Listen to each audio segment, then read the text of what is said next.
आवाज अभी भी सुनाई दे रही थी। युग और अभिमन्यु दोनों हक्के बक्के रह गए थे।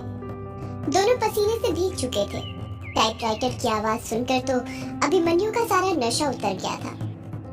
युग अपनी जगह पर से उठते हुए कहता है, यार अभिमन्यु, मुझे लगता है हमें ऊपर चलकर देखकर आना चाहिए कि आखिर ऊपर हो क्या रहा है। हाँ यार, चलकर देखकर आते हैं, मुझे तो कुछ गड़बड़ लग रही है। युग और अभिमन्यु सीढ़ियां चढ़कर ऊपर वाले कमरे की ओर जाने लग जाते हैं। जैसे जैसे वो अपने कदम रूम नंबर 666 के पास बढ़ाते जा रहे थे, टाइपराइटर की आवाज और तेज सुनाई देती जा रही थी। कुछ ही देर में वो दोनों रूम नंबर 666 के पास आकर रुक जाते हैं। टाइपराइटर की आवाज अभी भी सुनाई दे रही थी और वो रूम नंबर 666 के अंदर से आ रही थी। अभिमन्यु दरवाजे को देखते हुए कहता है, यार इस कमरे के अंदर तो यक्षिणी कैद है, पर मेरी समझ में नहीं आ रहा कि वो टाइपिंग क्यों कर रही है। अचानक से युग के मन में उसके पिता का ख्याल आता है और वो बौखलाहट के साथ कहता है, अंदर तो मेरे पापा की लाश भी थी जो किसी को नहीं मिली थी। कहीं मेरे पापा की आत्मा तो टाइपिंग नहीं कर रही है। हाँ, वो मेरे पापा की आत्मा ही है। आखिर मेरे पापा ही तो लेखक थे, जरूर वही टाइप कर रहे होंगे। ये तो क्या बोल रहा है युग, तो पागल मत बन। उस बार भी यही हुआ था, तुझे तेरे पापा के पुकारने की आवाज सुनाई दी थी और तूने दरवाजा खोल दिया था, और इस बार टाइपराइटर की आवाज सुनाई दे रही है। अंदर तेरे पापा की आत्मा नहीं है, बल्कि यक्षिणी है जो चाहती है कि तू बहकावे में आकर दरवाजा खोले और वो आजाद हो जाए। भूल मत, आज पूर्णिमा की रात है और पूर्णिमा की रात को यक्षिणी मर्दों को अपना शिकार बनाया करती थी। युग की कुछ समझ में नहीं आ रहा था कि वो क्या करे। उसे अभिमन्यु की बातें काफी हद तक ठीक लग रही थी, पर उसके अंदर लालसा बढ़ती जा रही थी, ये देखने के लिए कि आखिर अंदर कौन है जो टाइपराइटर पर टाइप कर रहा था। युग अभिमन्यु को अपनी बातों में फंसाते हुए कहता है, अभिमन्यु, माना आज पूर्णिमा की रात है, पर यक्षिणी तो नदी के पास मर्दों को अपना शिकार बनाया करती थी ना। हम तो ग्रेवयार्ड कोठी के अंदर हैं। अभिमन्यु दरवाजे की तरफ उंगली करते हुए कहता है, यार तो तू ये क्यों भूल रहा है कि यक्षिणी इसी ग्रेवयार्ड कोठी के अंदर कैद है, इस कमरे में। और ये किसने कहा कि वो बस नदी के पास शिकार किया करती थी? वो कहीं भी शिकार कर सकती है। भूल मत, ये ग्रेवयार्ड कोठी उसका दूसरा ठिकाना था। अगर इस दरवाजे को हमने वापस से खोल दिया तो यक्षिणी इस बार तो पक्का आजाद हो जाएगी। पिछली बार तो हमारी किस्मत अच्छी थी, इसलिए बच गए थे, पर इस बार नहीं बचने वाले।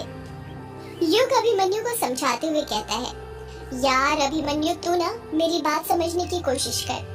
देख, हो सकता है कि यक्षिणी इस बार भी आजाद ना हो। तेरे डिवाइसों की मदद से हमने ये तो पता लगा लिया कि यक्षिणी यहीं पर कैद है, पर क्या तू नहीं चाहता कि तू यक्षिणी को देखे और उसे पकड़े?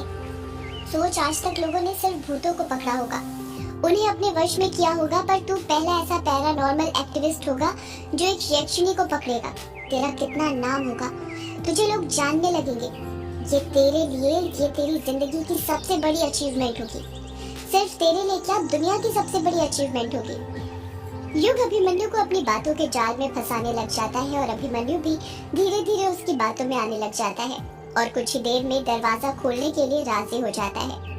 युग एक गहरी सांस लेता है और दरवाजे की चुटकनी पकड़कर उसे खोलने लग जाता है। जैसे जैसे युग चुटकनी खोलते जा रहा था, अभिमन्यु के दिल की धड़कनें बढ़ती जा रही थी। जैसे युग चुटकनी खोलता है, कट से आवाज सुनाई देती है। युग अपने दोनों हाथों से दरवाजे को धक्का देकर दरवाजा खोल देता है। जैसे युग दरवाजा खोलता है, टाइपराइटर के बटन की आवाज धीमी हो जाती है।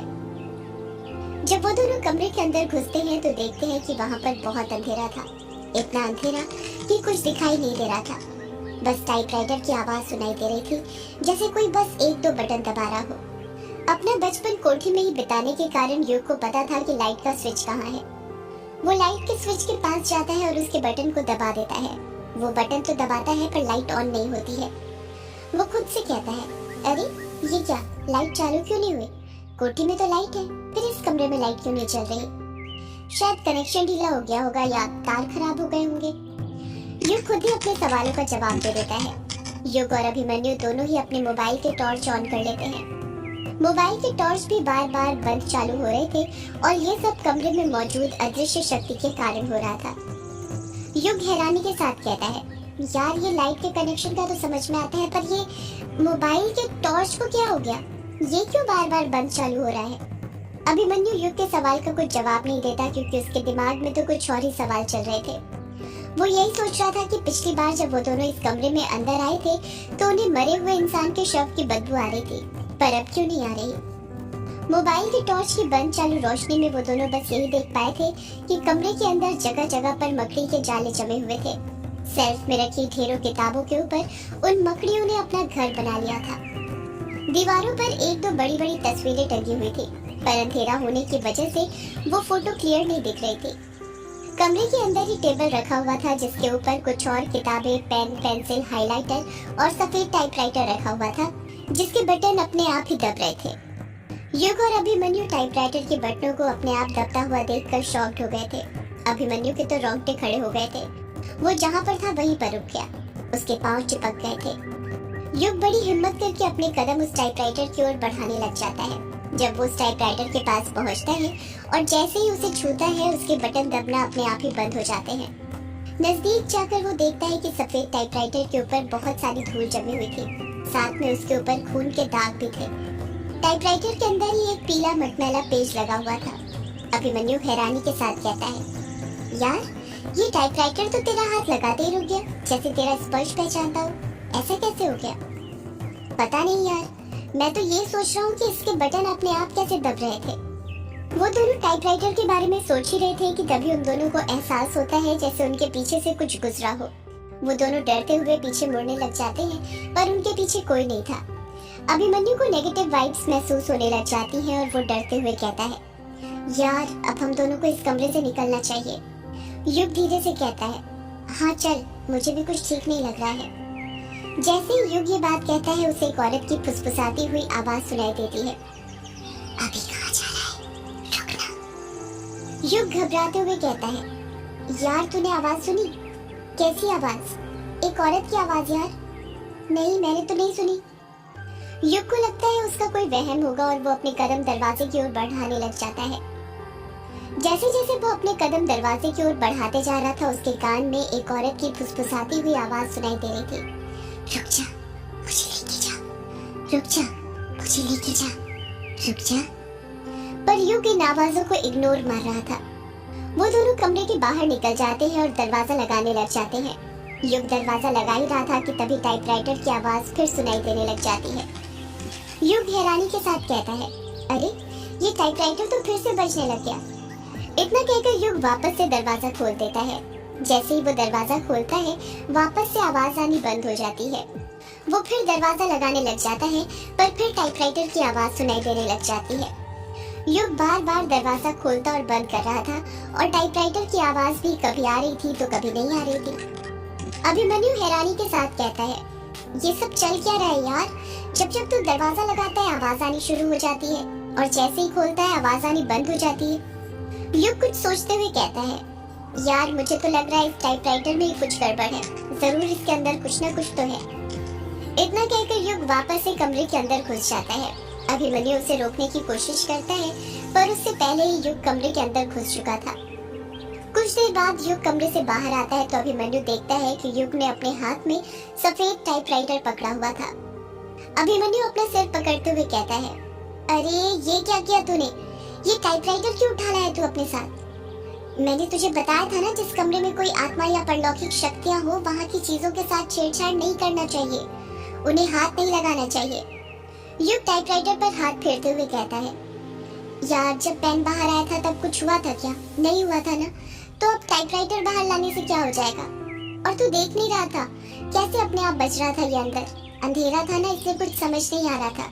अब बाहर उजाले में रखेंगे तो पता चल जाएगा कि कैसे बटनें अपने आप दब रही थी। अभिमन्यु को युग की बात काफी हद तक ठीक लगती है, इसलिए वो कुछ बोलता नहीं है। अभिमन्यु रूम नंबर 666 का दरवाजा लगाता है और वो दोनों उसके बगल वाले रूम के अंदर आ जाते हैं। अभिमन्यु और युग दोनों ही बिस्तर पर बैठे हुए थे और उन्होंने टाइपराइटर को उसी कमरे के एक टेबल पर रखा हुआ था। दोनों ही अपनी नजरें उस टाइपराइटर पर गड़ाए हुए थे कि कब उसकी बटनें दब गई, पर टाइपराइटर की बटनों में कोई मूवमेंट नहीं हो रहा था। टाइपराइटर को देखते ही देखते कब उनकी आंख लग जाती है उन्हें पता ही नहीं चलता है। युग और अभिमन्यु दोनों ही सो चुके थे। जैसे ही घड़ी में 3 बजते हैं टाइपराइटर की बटनें अपने आप दबने लग जाती हैं। जैसे जैसे उसकी बटनें दबती जा रही थी, उस टाइपराइटर की धूल अपने आप साफ होती जा रही थी। उस टाइपराइटर के अंदर जो पीला मटमैला कागज लगा हुआ था, उसमें रेड इंक से हिंदी में कुछ टाइप होने लग जाता है। टाइपराइटर की कीज रिटर्न बार बार लेफ्ट राइट शिफ्ट हो रहा था। ऐसा लग रहा था जैसे कोई उस टाइपराइटर पर टाइप कर रहा हो। रात भर टाइपराइटर अपने आप चलता रहता है और अभिमन्यु और युग गहरी नींद में सोते रहते हैं।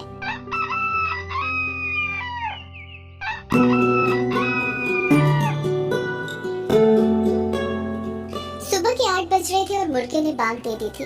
अभिमन्यु सो ही रहा था कि तभी उसका प्रेशर बनने लग जाता है और उसकी नींद खुल जाती है। वो झट से बिस्तर पर से उठता है और सीधा वॉशरूम के अंदर घुस जाता है। युग सो ही रहा था कि तभी उसे सिगरेट के धुएं की स्मेल आने लग जाती है और उसकी नींद खुल जाती है। जब वो अपनी आंखें खोलता है तो देखता है कि सिगरेट का धुआं वॉशरूम के अंदर से आ रहा था। वो समझ जाता है कि जरूर वॉशरूम के अंदर अभिमन्यु ही होगा जो सुबह सुबह धुआं उड़ा रहा होगा। युग अभी अपनी आंखें मल ही रहा था कि तभी फ्लश की आवाज सुनाई देती है और अभिमन्यु वॉशरूम से बाहर निकल जाता है। अभिमन्यु युग को देखते हुए कहता है, अरे युग, तू कब उठ गया? युग मुंह बनाते हुए कहता है, जब तू वॉशरूम के अंदर धुआं निकाल रहा था तब। यार कम पिया कर, वरना किसी दिन निपट जाएगा तो मैं अपने एक अच्छे दोस्त को खो दूंगा। यार तूने फिर सुबह सुबह ज्ञान देना शुरू कर दिया। वैसे ये सिगरेट निपटने के लिए नहीं, सुबह सुबह प्रेशर बनाने के लिए पी थी। तू नहीं समझेगा, तू नहीं पीता ना। अभिमन्यु ने इतना ही कहा था कि तभी उसकी नजर टाइपराइटर पर पड़ती है और वो देखता है कि टाइपराइटर चमक रहा था जैसे नया हो, पर उस सफेद टाइपराइटर पर अभी भी खून के दाग जैसे थे वैसे ही लगे हुए थे। अभिमन्यु टाइपराइटर के पास जाते हुए कहता है, अरे ये क्या, तूने ये टाइपराइटर को साफ कर दिया? वाह यार, बढ़िया चमका दिया। युग अभिमन्यु को बताता है कि वो टाइपराइटर उसने नहीं चमकाया है। उससे पहले ही अभिमन्यु अपना अगला सवाल उस पर दाग देता है, अरे ये क्या, तूने तो इसमें कुछ टाइप भी किया है। मुझे नहीं पता था कि तुझे लिखने का शौक है। होगा भी क्यों नहीं, आखिर तू भी तो एक राइटर का ही बेटा है। तेरे पापा के गुण तेरे अंदर नहीं होंगे तो किसके अंदर होंगे? युग अभिमन्यु को टोकते हुए कहता है, अभिमन्यु, ये मैंने टाइप नहीं किया है और ना ही मैंने ये टाइपराइटर साफ किया है। अभिमन्यु अपना मुंह फाड़ते हुए कहता है, तो फिर इस पेज में इतना सारा किसने टाइप किया? पता नहीं, मैं तो तेरे साथ ही सो गया था ना। अभिमन्यु अपना सिर खुजाते हुए कहता है, हाँ यार। युग और अभिमन्यु के कुछ समझ नहीं आ रहा था कि वो पेज किसने टाइप किए थे। अभिमन्यु टाइपराइटर के पास जाता है और उसका रोलर नोट पकड़कर उसके अंदर का पेपर निकालने लग जाता है। युग हैरानी के साथ कहता है, ये क्या कर रहा है? अभिमन्यु रोलर घुमाते हुए कहता है, यार इसके अंदर लगा कागज निकाल रहा हूँ, जरा देखूं तो इसके अंदर क्या लिखा हुआ है। इतना कहकर अभिमन्यु टाइपराइटर के अंदर लगा पीला मटमैला कागज निकाल लेता है। वो देखता है कि 3 पेज निकालने के बावजूद टाइपराइटर में एक और ब्लैंक पेज लगा हुआ था, जो हैरान करने वाली बात थी। पर अभी उसका ध्यान उस पेपर पर नहीं था, बल्कि उन 3 पेपर पर था जो उसके हाथ में थे। वो जानना चाहता था कि आखिर उसके अंदर क्या लिखा हुआ था। अभिमन्यु देखता है कि पेपर पर रेड इंक से हिंदी में कुछ टाइप किया गया था। युग कहता है, अब कागज को बस ताड़ते ही रहेगा या पढ़ेगा भी?